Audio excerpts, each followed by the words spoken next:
I swear to God, this is not bait. The DOJ says you can open carry your rifles and shotguns in Washington, D.C. now.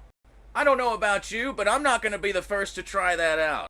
We will continue to seize all illegal and unlicensed firearms and to vigorously prosecute all crimes connected with them.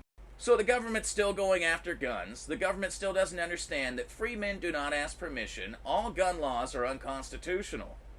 Bureau has instructed prosecutors in her office to not seek felony charges on individuals who carry registered rifles and shotguns in the district.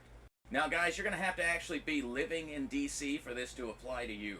And you're still going to have to deal with things that are not federal, like the D.C. city laws. This is just federal law protecting you. It has nothing to do with the city. And there's lots of National Guard roaming around right now. I would not want to be the one to test this. I know a lot of you don't like open carry. You think it puts you at a disadvantage. You think it advertises that you have a gun, which it does.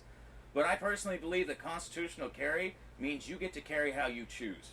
If you like this content, if you want to see more, be sure you're following me on Instagram. Be sure you subscribe to me on YouTube, because I just started doing long-form content on YouTube.